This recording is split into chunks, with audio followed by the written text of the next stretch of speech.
से जहां पर बंथरा थाने के पूर्व इंस्पेक्टर 4 दरोगा पर मुकदमा दर्ज हुआ। एंटी करप्शन की जांच में गंभीर आरोप लगे हैं और आरोपों की पुष्टि हुई है।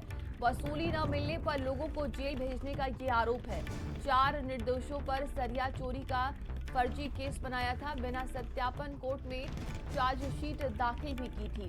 तो पद का दुरुपयोग कर फर्जी दस्तावेज लगाने का ये आरोप है और एंटी करप्शन इंस्पेक्टर नूरुल्हुदा ने पीजीआई थाने में एफआईआर कराई है।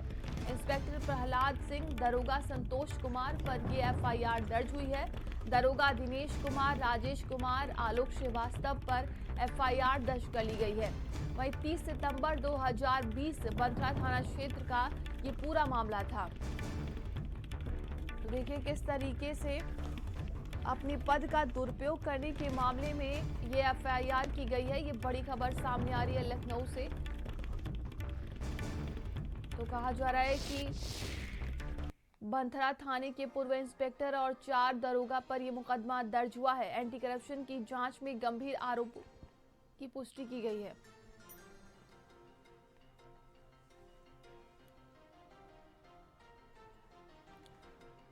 संवाददाता संदीप हमारे साथ जुड़ गए। संदीप, ये बताया जा रहा है कि अपने पद का दुरुपयोग करने के मामले में पुलिसकर्मियों पर एफआईआर दर्ज हुई है, दरोगा पर एफआईआर दर्ज की गई है। क्या और अधिक जानकारी है?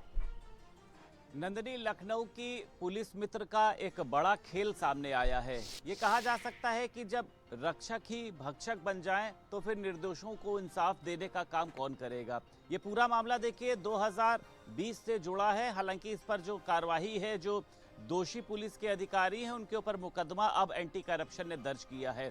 2020 में देखिए बंथरा थाने में तैनात इंस्पेक्टर प्रहलाद कुमार सिंह और जो अन्य लोग थे, इन्होंने विशाल आयरन स्टोर पर एक छापेमारी थी जिसमें 42,000 रुपए की सरिया चोरी का आरोप लगाकर इन्होंने, अगर बात करी जाए कौशलेन की बात करी जाए, ललित लालता सिंह की बात करी जाए, सतीश सिंह और कल्लू गुप्ता, दर्शन सिंह को गिरफ्तार किया था।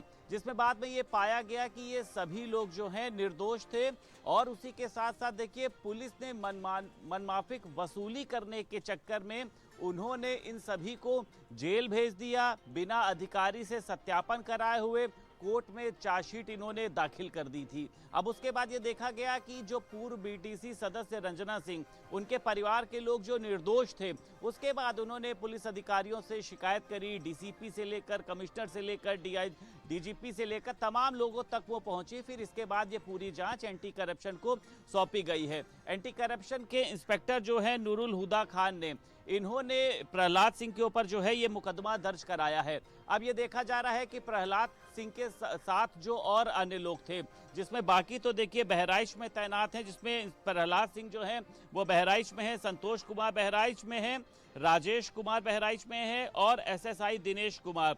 लेकिन जो दरोगा आलोक कुमार श्रीवास्तव है वो फिलहाल रिजर्व पुलिस लाइन में अभी तैनात हैं। अब आप ये समझ सकती हैं कि जो पुलिस जो दस्तावेजों को जांचने का काम करती है वो मनमाफिक वसूली करने के लिए फर्जी दस्तावेज लगाए, फर्जी साक्ष्य लगाए, और उन सभी को आप समझ सकती हैं कि एक परिवार के सदस्य को, किसी को जो बेगुनाह है, सिर्फ पैसे के चक्कर में, कमीशनबाजी के चक्कर में जो है वो निर्दोषों को जेल भेज दिया गया।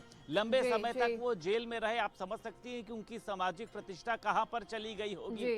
तो एक बड़ा खेल मुझे लगता है कि देखिए एंटी करप्शन ने ये उजागर किया है। लेकिन अभी भी देखिए अन्य थानों में इस तरीके की जो खेल है वो लंबे स्तर पर चल रहा है। पुलिस का काम लोगों को बचाना होता है, पुलिस का काम लोगों को फंसाना नहीं होता है। आपने देखा होगा खुद मुख्यमंत्री योगी आदित्यनाथ ने भी पुलिस कर्मियों को निर्देशित किया है कि किसी के ऊपर गलत एफआईआर न दर्ज की जाए। खुद लखनऊ के पुलिस कमिश्नर हो, डीजीपी हो, वो लगातार पुलिस से कहते आए हैं कि मित्र पुलिस जैसा व्यवहार करना चाहिए। लेकिन एक ये बड़ा खुलासा जो है एंटी करप्शन ने किया है कि जब थाने में तैनात इंस्पेक्टर ही अगर निर्दोषों को फंसाने लग जाएंगे तो एक आम इंसान, एक निर्दोष इंसान जो है वो कहां पर जाएगा। लंबे समय तक ये जितने भी जो निर्दोष थे वो जेल में रहे हैं। ये समझा जा सकता है कि उनके परिवार पर क्या बीती होगी। लेकिन हाँ, अब भी ये देखना है क्योंकि पीजीआई थाने में देखिए नूरुल्हुदा ने ये पूरा मुकदमा दर्ज कराया है।